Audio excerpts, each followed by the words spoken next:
Donc, Monseigneur Essayan est né en 1962. Il est issu de la communauté franciscaine. Il est actuellement le vicaire apostolique de Beyrouth pour les catholiques de rite latin du Liban. Il a été consacré évêque le 8 octobre 2016 à Beyrouth. Donc, on va l'entendre dans quelques minutes. Et je vais laisser Monseigneur Golnisch faire une petite, voilà, vous donner un mot d'accueil, faire une petite présentation en quelques minutes. Merci. Merci. Bonjour, Excellence. Bonjour. Bonjour à tous. Vous le savez tous, depuis des mois, le Liban traverse une crise extrêmement difficile, très complexe, et je ne vais pas me risquer à en faire une analyse. Mais de cette crise que le coronavirus a augmenté, a accentué, mais qui était déjà présente auparavant, l'œuvre d'Orient a essayé d'interroger de nombreuses personnalités qui pouvaient nous apporter leur expertise, dont bien sûr au premier chef Monseigneur Essayan. Nous sommes une œuvre latine, Monseigneur Essayan est l'évêque latin, c'est donc notre interlocuteur tout naturel. De cela, il résulte, à notre sentiment, qu'il y a 4 besoins fondamentaux au Liban. Il y a un besoin alimentaire, puisqu'on est sollicité par des communautés qui distribuent des repas, c'est-à-dire que même la classe moyenne a des difficultés pour se nourrir. Nous avons considéré que c'était un problème dramatique, mais que nous, Œuvre d'Orient, nous n'avions pas les moyens d'agir sur ce point. Nous sommes une association, nous ne pouvons pas nourrir le Liban. C'est le problème de la communauté internationale, des pouvoirs publics. Même chose pour le médical. Il y a aussi une crise du monde médical, du monde hospitalier, accentuée par le coronavirus. Et même chose, nous ne pouvons pas vraiment agir suffisamment. Donc, nous allons continuer à aider les communautés que nous aidions déjà. Mais nous ne pouvons pas aller au-devant de ce besoin énorme. C'est aussi l'Organisation mondiale de la santé, c'est aussi nos amis de l'Ordre de Malte qui peuvent peut-être agir dans ce domaine. Ensuite, il y a un domaine économique. Là encore, l'œuvre d'Orient n'est pas le Fonds monétaire international ni la Banque mondiale. Cela dépasse de beaucoup nos capacités. Cependant, nous voudrions indiquer un chemin en essayant de soutenir des micro-projets qui sont suivis par des responsables d'église et suivis par des hommes compétents dans le monde économique, de micro-projets d'agriculture ou d'artisanat qui peuvent permettre à plusieurs familles de travailler et donc de se nourrir. Nous apporterions la mise initiale avec des partenaires, s'il faut que nous les trouvions, peut-être de l'ordre de 10 000 euros, peut-être moins, ou voilà. Mais ces projets doivent être rentables. Donc, nous ne continuerons pas à donner 500 euros tous les mois pour ces projets. Il faut qu'ils aient une rentabilité parce que nous considérons qu'il ne faut pas donner à nos amis libanais le sentiment d'une espèce d'assistanat qui d'ailleurs n'est pas digne d'eux. 4e besoin, les écoles. Et là, on s'est dit ça, les écoles, l'œuvre d'Orient, elle doit s'y mettre. Il y a des écoles que nous aidons depuis plus de 160 ans. Et nous avons été fondés à l'œuvre d'Orient par des professeurs, des laïcs chrétiens, catholiques, qui étaient professeurs à la Sorbonne. Donc, nous redressons nos manches sur les écoles, qui nous semblent tout à fait décisives, d'abord pour le maintien des chrétiens au Liban, et puis pour l'équilibre de la région, pour éviter que les communautés n'aient des violences, etc. Donc, nous voulons sauver les écoles selon un critère très précis. Nous voulons aider les écoles qui risquent de fermer en septembre à ouvrir. Voilà le challenge. Sachant que certaines des écoles sont par ailleurs endettées lourdement. Mais ça nous donnera une année pour essayer de voir le problème de la dette. Ces écoles sont parfois endettées depuis longtemps, ça ne les avait pas empêchées d'ouvrir, il faut qu'elles rouvrent. Et après ça, on aura une année pour trouver des solutions, pour essayer de trouver des solutions pour l'endettement de ces écoles. Oui, c'est 2 choses différentes. Ceux qui ont fait de la gestion le savent bien. Il y a l'endettement des écoles, qui est un vrai problème, et puis il y a les besoins pour ouvrir en septembre. Nous voulons aider tous ceux qui le veulent à ouvrir en septembre. Pour cela, nous avons lancé des cris d'alarme déjà. Nous avons beaucoup travaillé. beaucoup travaillé pour lancer les cris d'alarme. Ça a commencé à être relayé dans la presse française. Nous avons agi auprès des parlementaires qui ont bougé le gouvernement et nous avons agi directement auprès du Quai d'Orsay et même auprès du président de la République. Donc, un certain nombre de questions vont pouvoir s'enclencher, des actions de l'État, mais aussi des actions de l'œuvre d'Orient avec différents partenaires, comme l'œuvre Falro, par exemple, en lien avec le secrétaire général de l'enseignement catholique, aussi bien en France qu'au Liban. Bref, nous retroussons nos manches pour, dans l'extrême urgence, sauver ces écoles. C'est cela, pour l'immédiat, la priorité à l'œuvre d'Orient. Voilà, je n'en dis pas plus et je laisse bien volontiers la parole à Marielle pour qu'elle laisse s'exprimer Monseigneur Essaillant. Eh bien, je laisse s'exprimer Monseigneur Essaillant. Allez-y. Voilà, bonsoir tout le monde. Bonsoir, Monseigneur Gollnisch. Bonsoir à tous ceux qui sont présents. Et merci de la confiance que vous me faites pour pouvoir justement vous présenter un petit peu cette situation libanaise que nous sommes en train de vivre en ces temps.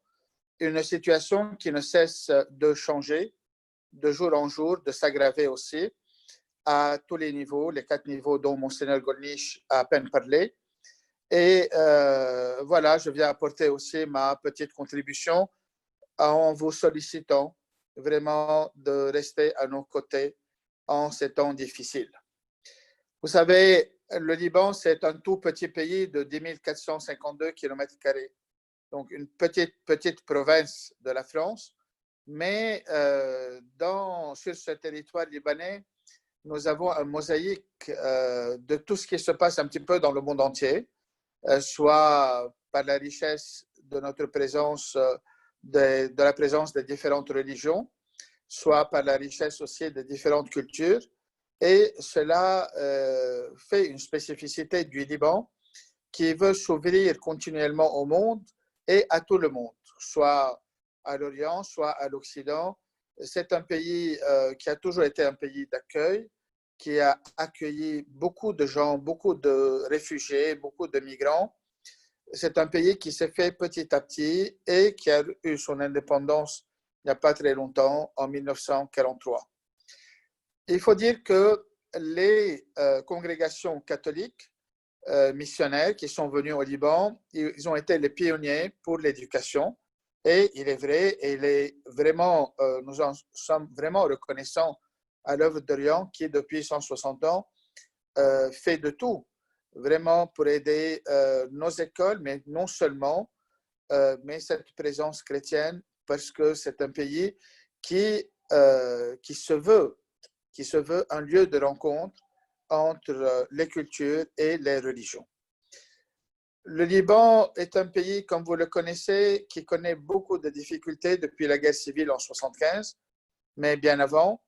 Et nous vivons encore actuellement les conséquences de cette guerre civile.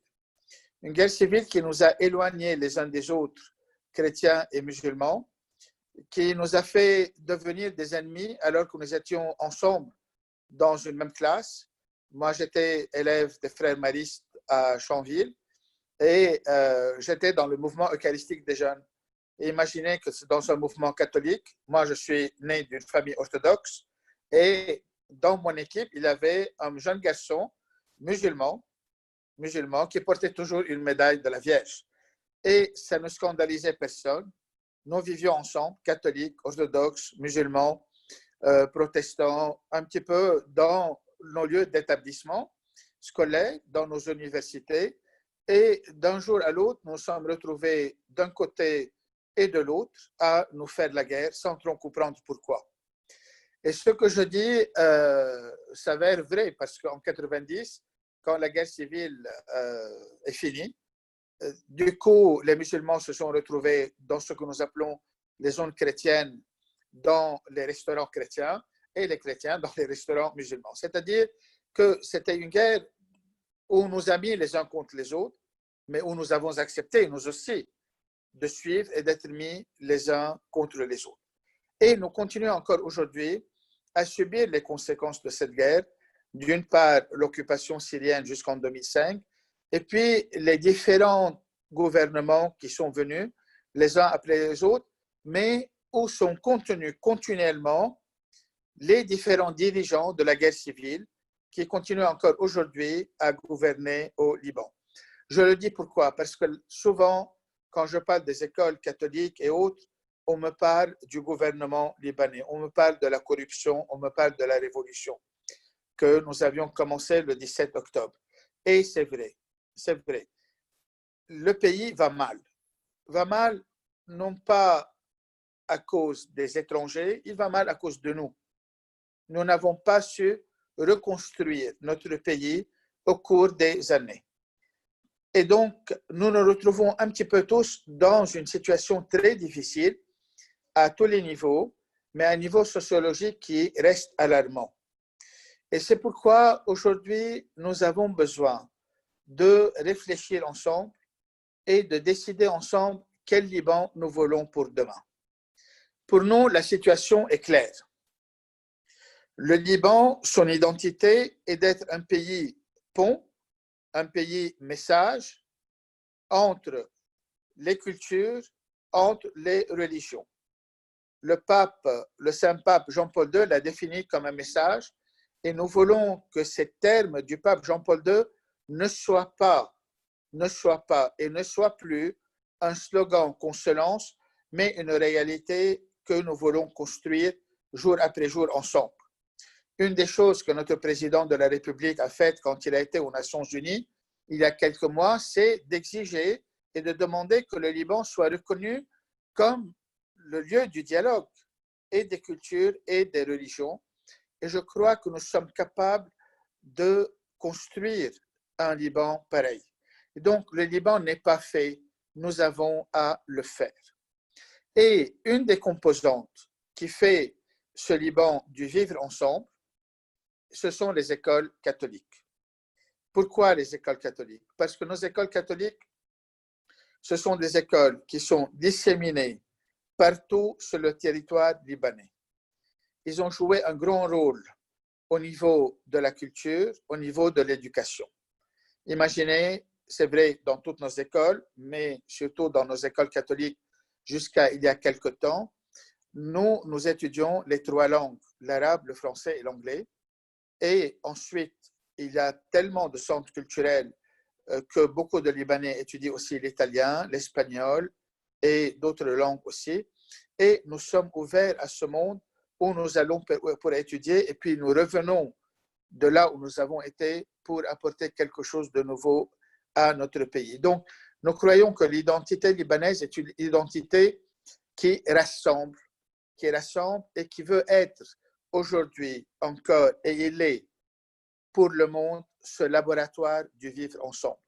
En fait, au Liban, vous avez de tout. Vous avez des communautés où nous sommes très proches les uns des autres à tous les niveaux, chrétiens et musulmans par exemple, riches et pauvres, mais vous avez aussi des endroits où on ne se connaît pas, où on est loin les uns des autres. Et je pense que le Liban, dans tous les cas, reste une figure très importante pour que le monde regarde ce laboratoire, en tire les leçons nécessaires parce que nous allons vers un monde où nous sommes appelés continuellement et tous ensemble à vivre et à créer notre vivre ensemble dans la paix et dans la sérénité. Les écoles catholiques ont toujours joué ce rôle puisque nous sommes presque les seules écoles à avoir de toutes les religions dans nos établissements, du nord au sud. Comme vicaire apostolique donc, de l'Église latine, je peux affirmer que, par exemple, les congrégations latines couvrent tout le territoire libanais avec 215 couvents, des écoles, des hôpitaux, des centres sociaux, des orphelinats, en n'ont plus fini. Et puis aussi, les autres églises orientales qui, eux, à leur tour, durant les siècles derniers et puis durant ce siècle-là, ont continué à se développer au service de tout le monde, sans aucune discrimination, au service de tous les Libanais, mais aussi de tous les étrangers qui viennent dans ce pays, qu'ils soient réfugiés, qu'ils soient migrants, qu'ils soient de passage. quiconque est bienvenu dans notre pays. Depuis avant la guerre civile et jusqu'à quelque temps après la guerre civile, les écoles catholiques au Liban couvraient autour de 40% des besoins en éducation. Je voudrais vous dire que au Liban, actuellement, 70% de l'éducation est entre les mains du privé. C'est-à-dire, l'État libanais prend en charge uniquement 30% des élèves qui se trouvent sur le territoire libanais. Et ce sont les congrégations catholiques, orthodoxes, les protestants, les musulmans, les privés qui comblent le reste des 70%.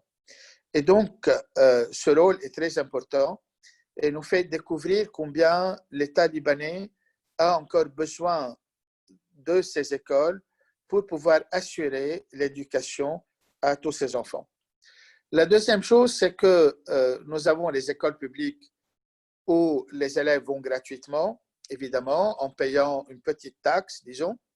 Nous avons les écoles semi-gratuites où les élèves qui doivent payer des frais de scolarité qui s'élèvent autour de 1,5 million de livres libanaises et l'État comble le reste. Et nous avons les écoles privées où l'État ne donne aucune subvention, mais que nos élèves doivent couvrir à tout prix.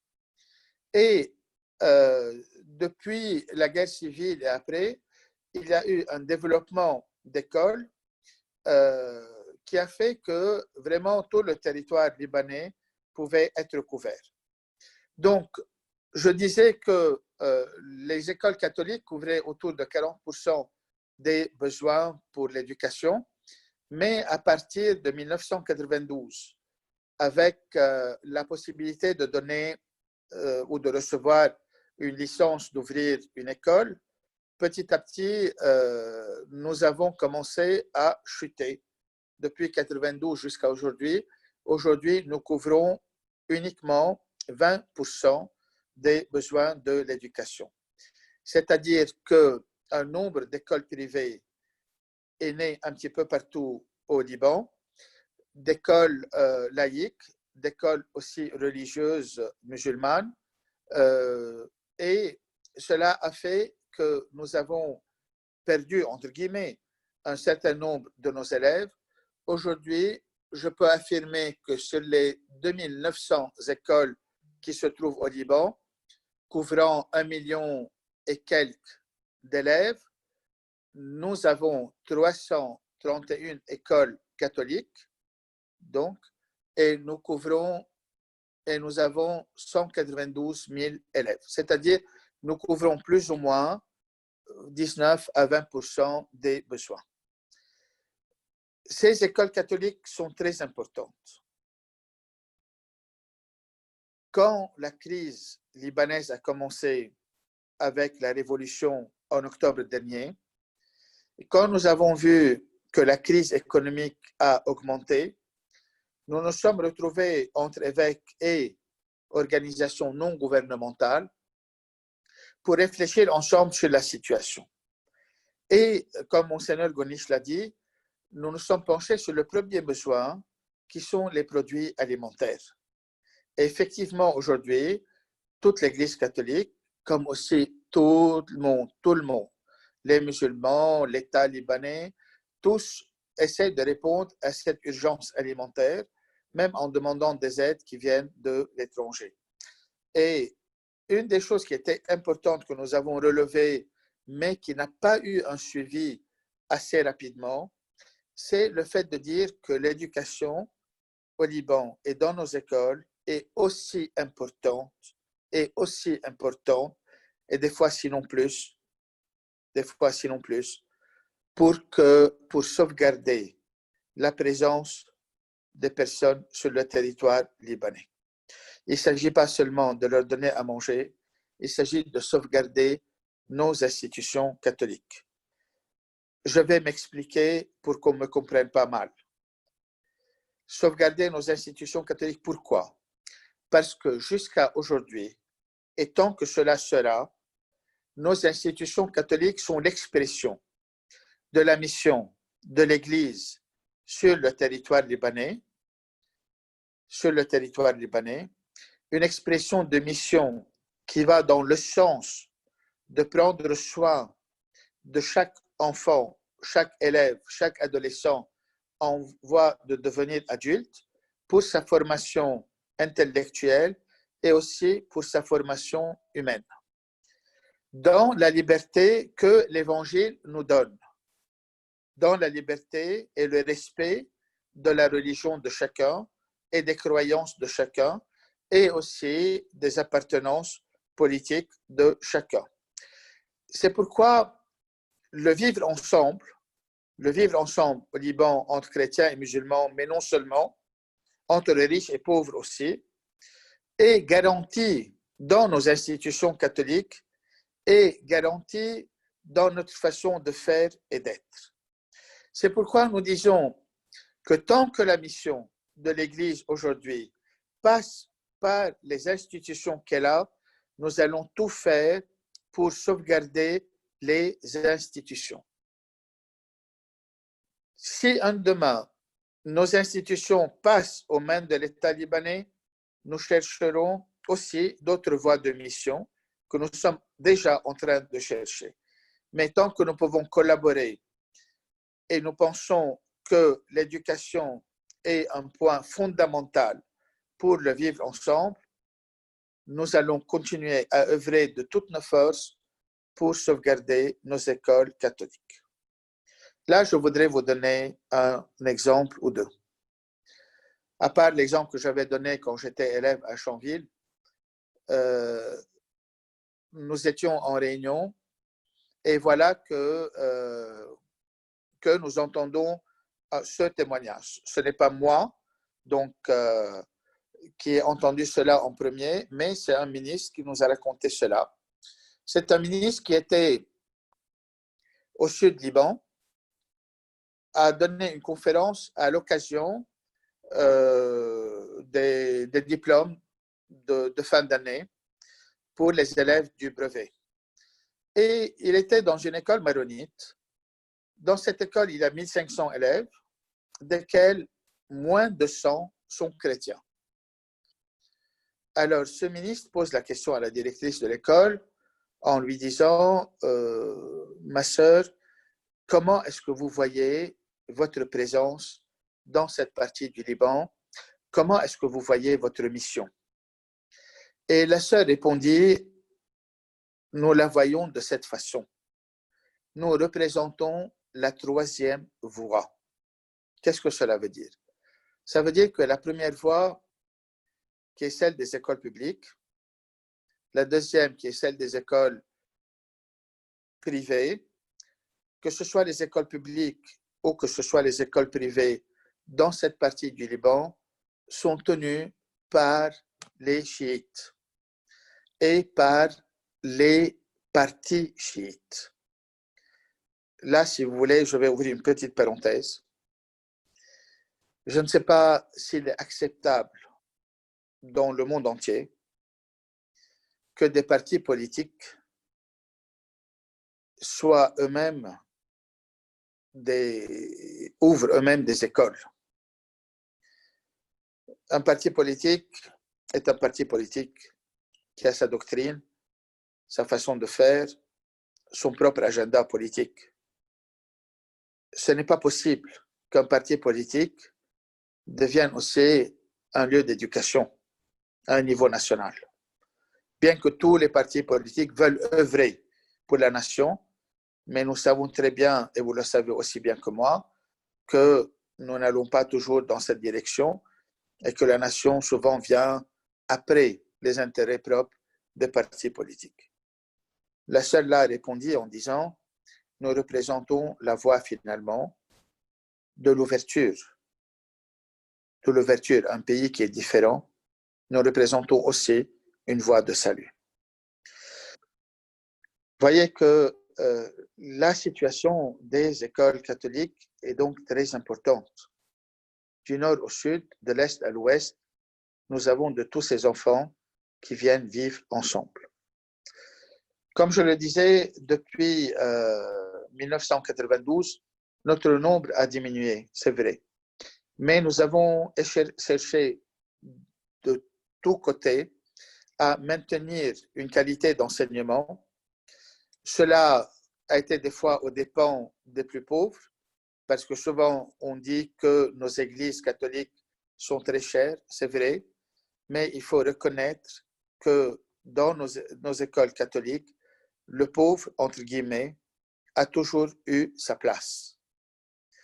C'est une phrase qui n'est pas très heureuse, parce qu'il ne s'agit pas de pauvres. Chacun a pu avoir sa place.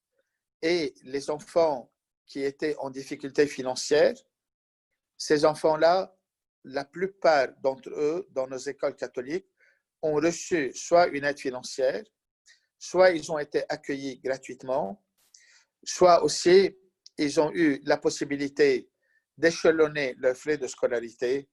Il y a eu beaucoup d'humanité qu'ont vécu nos religieux et nos religieuses dans leur façon de faire et de travailler avec les enfants et avec les couches les plus défavorisées.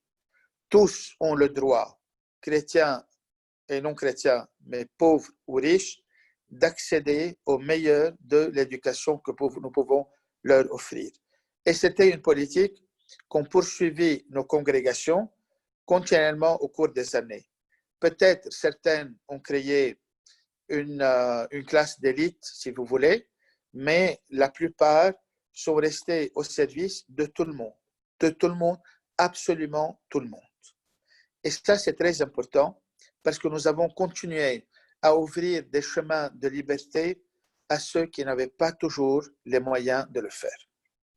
Malheureusement, depuis 2017, la loi libanaise sous le numéro 46, à cause de la crise économique, à cause de la corruption, à cause des enjeux politiques, à cause aussi des enjeux politiques électoraux, le gouvernement, le Parlement a fait passer une loi 46 augmentant d'une façon inacceptable, de presque 50%, le salaire des professeurs. Et comme nous le savons, la loi libanaise régit soit pour les écoles privées, soit pour les écoles publiques, le budget des écoles, les salaires des professeurs. Nous nous sommes retrouvés dans nos écoles privées à devoir revoir les frais de scolarité qui ont dû être augmentés pour pouvoir donner et donc remplir, si vous voulez, la loi donc avec la hausse des salaires. Il a fallu repenser à 26% en hausse la scolarité, les frais de scolarité de nos enfants. Et ça, ce n'était pas possible.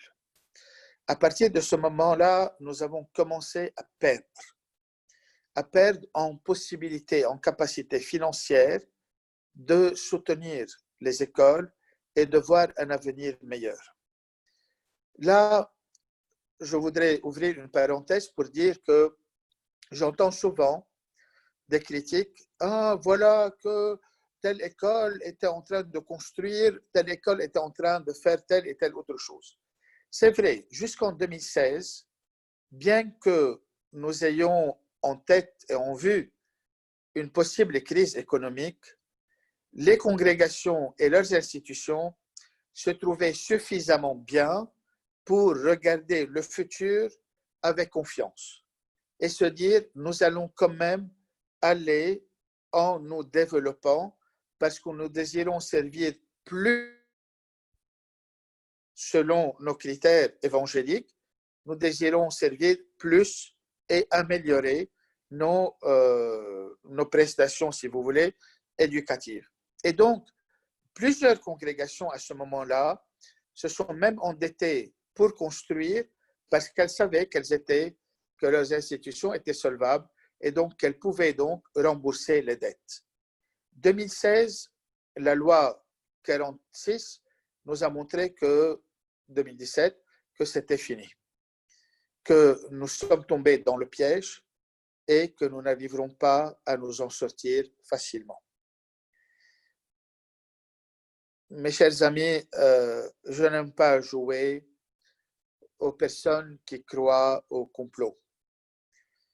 Mais nous le savons qu'il y a depuis longtemps une guerre contre nos écoles catholiques. Il y a eu différentes tentatives de bloquer nos écoles d'une façon ou d'une autre. Et aujourd'hui, nous voyons que beaucoup de promesses que nous avons reçues de la part de l'État n'ont pas été honorées. Moi-même, étant le vicaire apostolique des Latins et donc ayant 45 congrégations latines présentes sur le territoire libanais et plus de la moitié des écoles catholiques, je fais partie de la commission des évêques qui a été visitée et le président du Parlement, M. Nabih Berri, et celui qui était le président du gouvernement, M. Hariri, et le président de la République, Michel Aoun. Et je vous assure que j'étais très déçu de ces rencontres, et non pas parce que le président de la République est chrétien que j'ai eu un sentiment différent, mais c'était le seul qui était au courant de tout le dossier de l'éducation. C'était le seul qui avait une vision pour l'éducation au Liban, mais les deux autres présidents nous ont tout de suite bloqué le chemin en nous montrant que quoi que vous fassiez, l'État ne viendra pas à votre aide. L'État n'a pas d'argent et ne viendra pas vous soutenir. En effet, depuis 2015 jusqu'à aujourd'hui, l'État n'a remboursé aucun sou aux écoles semi-gratuites. Ces écoles semi-gratuites catholiques, dépendant des congrégations, les congrégations ont dû s'endetter, la plupart d'entre elles, pour pouvoir couvrir les subventions que l'État nous doit. Je vous donne un seul exemple. Une congrégation de religieuses qui a beaucoup d'écoles semi-gratuites, parce qu'elle a fondé sa mission sur cela, l'État lui doit 12 milliards de livres libanaises, donc 8 millions de dollars américains, plus ou moins, disons, 8 millions d'euros ou un petit peu moins. Cette congrégation s'est endettée au cours des années dans les banques libanaises pour pouvoir couvrir cette subvention en disant, voilà, l'État nous rendra l'année prochaine et donc nous rembourserons les banques. Quand après 5 ans, l'État n'a rien donné, aujourd'hui il a promis, mais il n'a pas encore déboursé, alors on comprend très bien dans quelle situation de difficulté nous sommes. Donc, d'une part, nous avons la situation économique et la loi plutôt 46 qui nous a bloqués. D'autre part, nous avons l'État qui n'a pas fait son devoir envers les écoles gratuites et nous nous retrouvons donc dans cette situation d'endettement. Alors, il est évident que si nous avons de grandes écoles et qu'on nous dise que les frais de scolarité sont élevés, il est évident que si je dois couvrir les besoins d'une autre école, d'une grande école, évidemment qu'à la fin, 8 millions de dollars après 5 ans, je ne sais plus d'où est-ce que je vais les prendre. Et voilà que cette situation devient de plus en plus difficile. Un autre exemple que je pourrais vous donner, regarde, une école en pleine région chrétienne qui a 320 élèves, dont 50 ne payent pas parce qu'ils sont enfants de professeurs ou bien parce qu'ils sont vraiment d'une pauvreté extrême. Avec la loi 46, cette école n'a pas pu vraiment demander un seul sou en plus aux élèves parce qu'ils ne peuvent pas payer un seul sou en plus. Et la religieuse qui m'a appelé m'a dit, « Monseigneur, moi je n'ai pas de fils ni d'avocat, ni de médecin, ni d'ingénieur.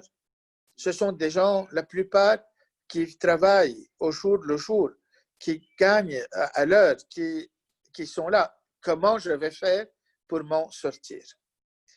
J'ai une autre école en plein nord du Liban, sur la frontière syrienne. 250 élèves, desquels 50 sont porteurs d'handicap.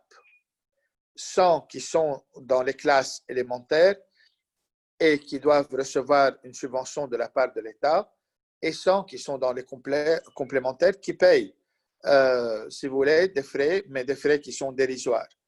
Cette école risque de fermer. Si cette école ferme, où est-ce que les 50 enfants porteurs d'handicap vont aller?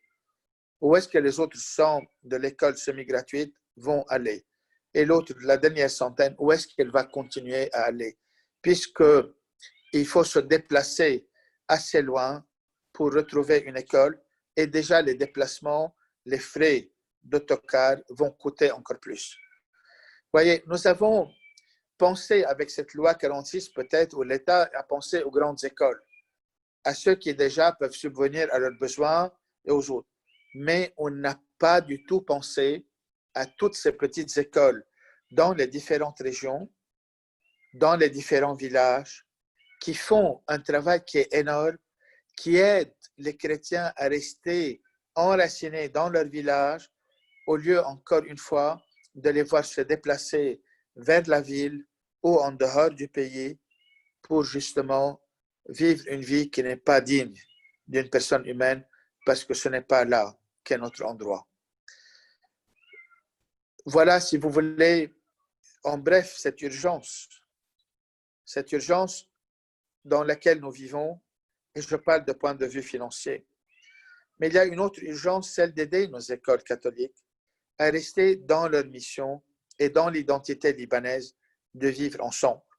La plupart d'entre vous connaissent aussi l'école du Carmel Saint-Joseph, qui vraiment est une école tellement mixte et qui travaille beaucoup sur cette mixité du vivre ensemble.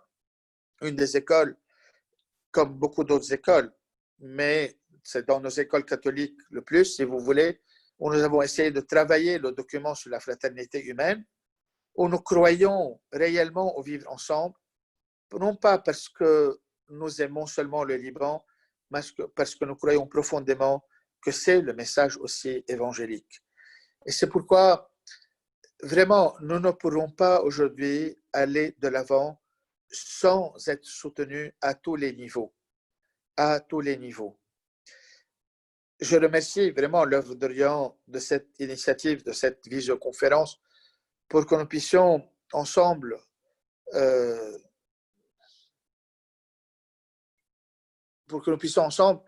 être sensibilisés à cette question. Et je le répète, nos institutions catholiques sont importantes parce qu'elles sont porteuses de valeurs évangéliques, parce qu'elles sont porteuses des valeurs du vivre ensemble, des chrétiens qui se dépassent pour aller plus loin, pour aller construire une fraternité plus humaine. Et c'est très important que nous puissions garder nos institutions. Je dirais encore seulement ceci, et puis je laisserai la possibilité aux questions, évidemment. Si nous venons à perdre aujourd'hui nos institutions catholiques, ce sont tous les chrétiens de l'Orient qui payent le prix. Je suis très convaincu de ce que je suis en train de dire. Nos institutions catholiques, que ce soit les écoles, les hôpitaux, les centres médico-sociaux, les orphelinats, représentent vraiment le lieu de communion sur cette terre d'Orient. Nous avons besoin, absolument besoin de leur témoignage, de leur présence. Demain, peut-être le Seigneur fera autre chose et qu'il le fasse, et on sera tellement content s'il le fait. Mais pour l'instant, nous avons besoin de sauvegarder cette identité libanaise qui passe absolument par nos écoles catholiques pour sauvegarder non seulement la présence chrétienne, parce qu'il ne s'agit pas de sauver les chrétiens du Liban, il s'agit de sauver l'humanité qui ensemble se retrouve dans la communion de toutes les religions sur cette terre libanaise et qui dialogue ensemble et qui peut offrir un modèle peut-être au monde entier, mais qui est au moins un laboratoire dans ce qu'elle a de beau et de mauvais, qui peut offrir au monde entier une façon ou un brouillon, si vous voulez, une copie à jeter, si vous voulez, de cet essai de trouver ensemble une solution au niveau de la vie commune, au niveau politique, au niveau économique, d'être ensemble, un seul pays, pour vraiment un monde plus humain et plus fraternel. Voilà, je vous remercie de m'avoir écouté. Je suis à votre disposition pour vos questions. Et voilà, merci.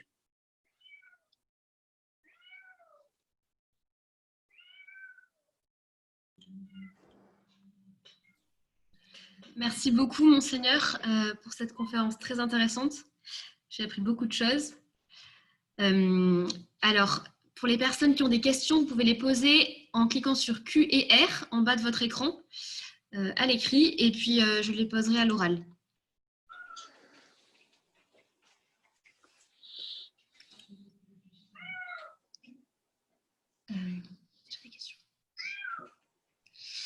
Alors, il y a déjà une première question de Marc Pazotti, qui est un bénévole dans une des régions de France qui font des actions, des événements pour l'œuvre d'Orient. Comment Monseigneur Essayan considère-t-il d'éventuels partenariats entre écoles libanaises et françaises via l'œuvre d'Orient? Je ne sais pas si vous pouvez répondre à ça ou si peut-être Monseigneur Golnisch qui est encore là. Ah oui. Je suis là. Vous m'entendez?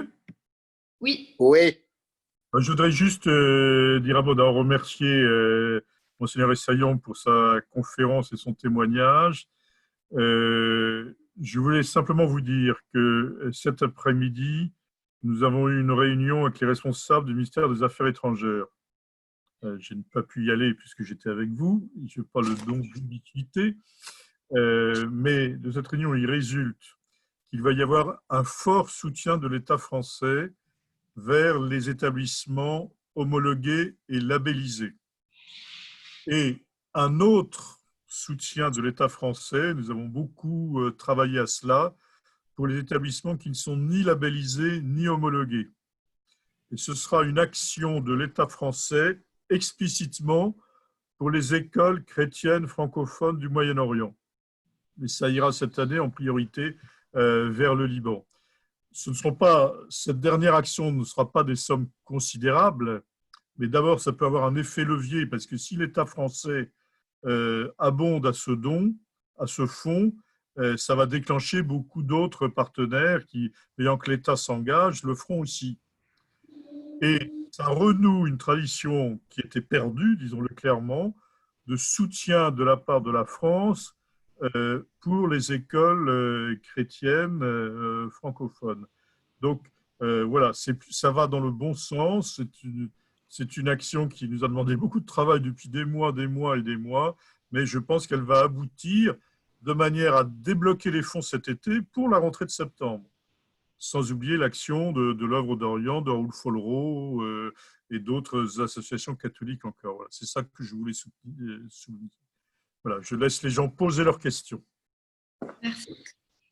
Voilà, pour la question posée avant, moi, je ne suis pas directeur d'établissement, je n'ai pas une expérience à ce niveau-là, mais des jumelages peuvent se faire, évidemment, entre des écoles catholiques au Liban et des écoles catholiques qui sont en France, ou d'autres écoles qui seraient intéressées justement à soutenir, à avoir un échange aussi sur tout ce qui se passe dans les écoles, au niveau de l'éducation, au niveau de la réflexion que se font et que vivent les élèves, soit d'ici ou en France ou ailleurs. Je voudrais ajouter quelque chose parce que j'avais vu que quelqu'un avait posé la question sur les conséquences du Covid-19. Voilà, le Covid-19 a porté un dur coup aussi aux établissements catholiques. Vous savez, les frais de scolarité sont d'habitude payés en 3 tranches. Donc, Noël, Pâques et juste après Pâques, ou plutôt au début de l'année, juste après Noël et à Pâques.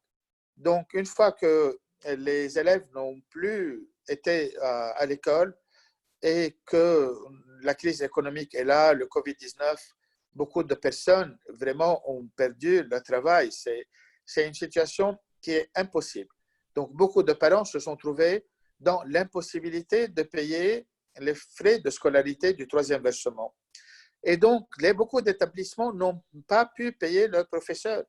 Et la situation s'est aggravée encore plus. C'est pourquoi aujourd'hui, vraiment, votre soutien permet donc de repartir l'année prochaine, évidemment. Mais il n'y a rien qui est sûr sur la possibilité qu'auront les parents de payer les frais de scolarité. C'est pourquoi nous essayons d'offrir peut-être quelques modèles de dialogue entre les établissements et les parents, d'une part, pour que les parents puissent autant que possible participer aux frais de scolarité. Et peut-être que le professeur pourrait se dire, bon, voilà, aujourd'hui nous sommes dans une situation qui est très difficile. Nous sommes tous dans la même situation, et que nous acceptons, par exemple, de nous dire ce que les parents peuvent payer, on se le partage pour 1 an, pour 2 ans, le temps que nous passons cette crise et que nous puissions faire quelque chose de nouveau et de plus beau. Une autre chose que le Covid-19 a créé, c'est que quand les enfants se sont retrouvés à l'école, tous ont eu besoin de réseau. Le réseau n'est pas tellement bien au Liban. À part le réseau, ils avaient besoin d'ordinateurs ou de tablettes pour pouvoir suivre les cours. Donc, les écoles qui sont les plus pauvres ont dû inventer une autre façon de faire. Je donne par exemple ce que sont en train de faire l'école des 320 élèves desquels je parlais avant. Donc, les professeurs sont venus à l'école, ils ont préparé des devoirs. Donc, ils ont photocopié et puis les parents sont venus avec leur masque et tout ce qui sert pour prendre les devoirs, les faire travailler à la maison et les reporter à l'école. Donc, il s'agit toujours d'inventer de nouvelles solutions et d'accepter que finalement, nous sommes dans une situation qui est très malheureuse et que seule la solidarité dans la précarité peut nous sauver tous ensemble. Voilà. Alors, on a une ou deux questions un petit peu plus précises pour savoir combien d'écoles vous pensez qui sont menacées et qui risquent de fermer cet été, notamment sur les écoles catholiques semi-gratuites. Sur combien, je ne peux pas m'hasarder à donner des chiffres. Les écoles, nos écoles gratuites sont autour de 92. Les écoles catholiques gratuites sont autour de 92. Elles sont menacées en grande partie, mais il y a des gestes de solidarité. C'est pourquoi aujourd'hui, nous ne savons pas exactement comment les choses vont évoluer. Comme je le disais au début, c'est au jour le jour. Je donne un exemple.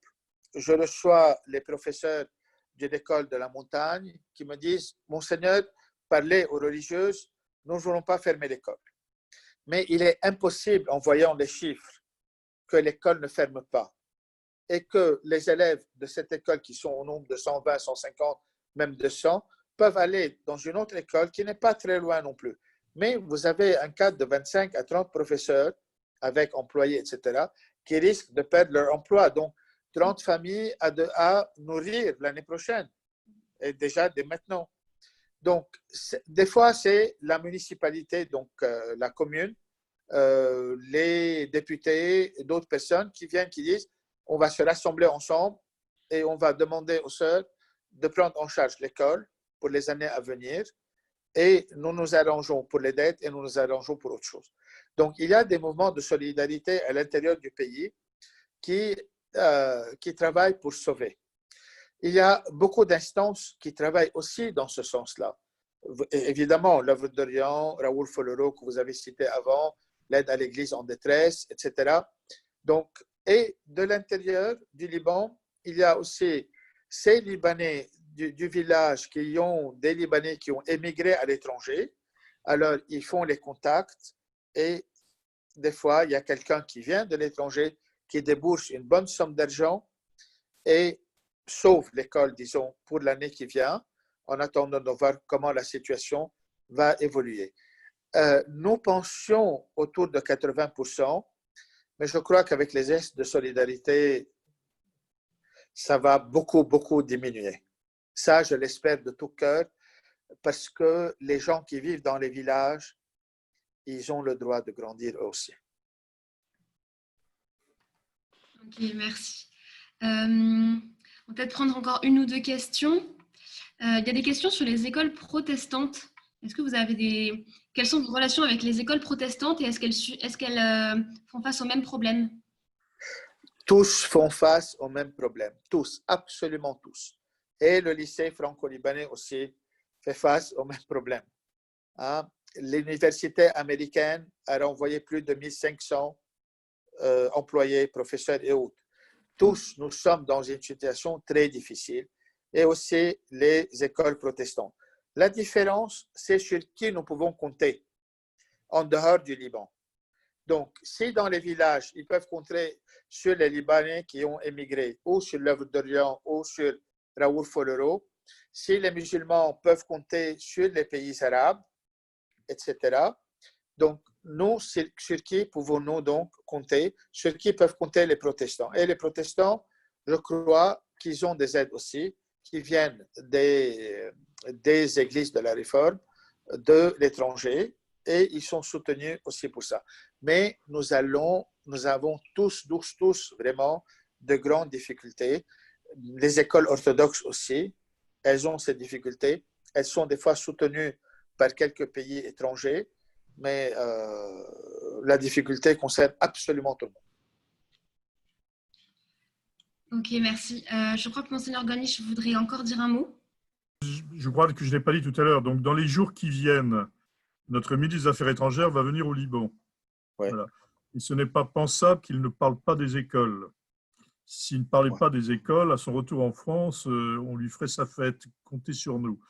Il faut savoir qu'avant-hier, alors que c'est un nouveau gouvernement, donc c'était les premières questions qui étaient posées au ministre des Affaires étrangères, des parlementaires l'ont saisi sur le problème des écoles chrétiennes du Liban. Voilà. Et donc, il a dû répondre aux parlementaires en disant qu'il en avait le souci, qu'il agirait, etc. Donc, ce voyage, on va le regarder de très près, on va le regarder à la loupe. Mais encore une fois, ça va dans le bon sens, et que la France a compris que c'était l'intérêt du Liban, c'est-à-dire l'intérêt du Moyen-Orient, et donc l'intérêt de la France de soutenir les écoles. Et le président de la République est très engagé sur cette affaire-là. Donc la France va essayer de faire quelque chose. Voilà, ce ne sera pas génial, peut-être, mais enfin, on va essayer de se bouger quand même.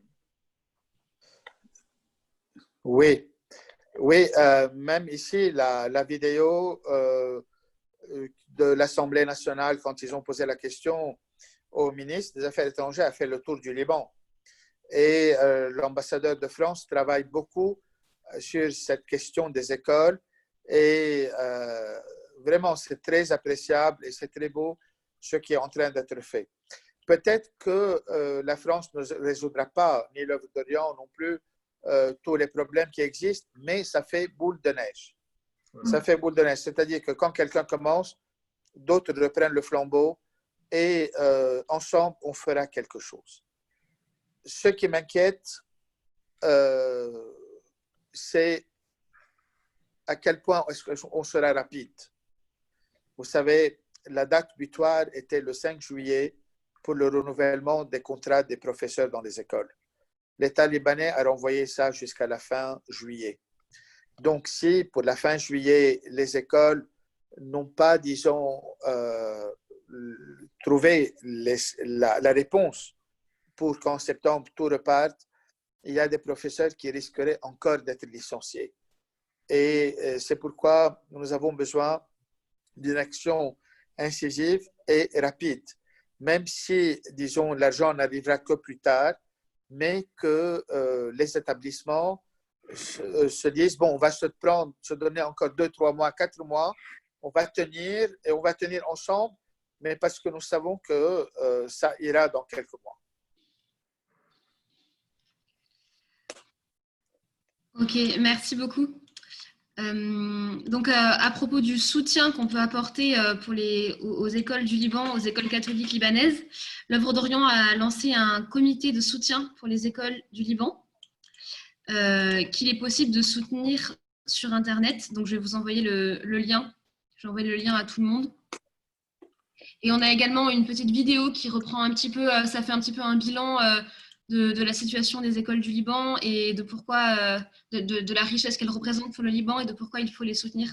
Donc, je vais vous partager la vidéo. J'espère que ça va bien marcher en partage d'écran. Mais avant, je vous envoie du coup le lien si vous voulez avoir un peu plus d'informations sur comment soutenir ces écoles à travers l'Œuvre d'Orient. Voilà, donc le lien est envoyé dans la conversation en bas à droite. Et alors, pour suivre la vidéo, je vais repartager mon écran.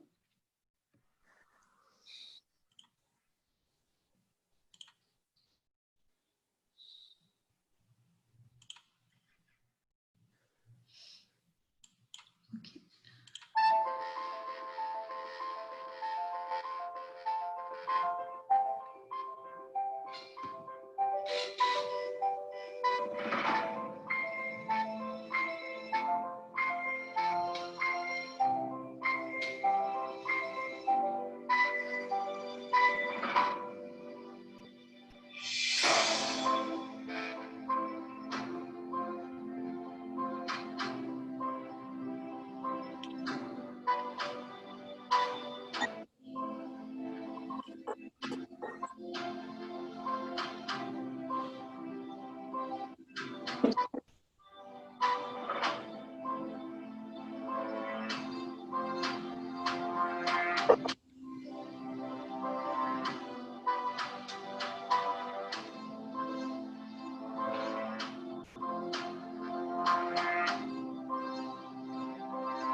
Voilà.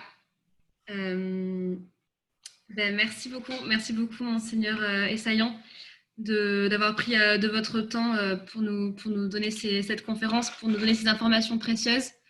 Merci beaucoup à tous les participants. Merci à Monseigneur Golnisch d'avoir participé également.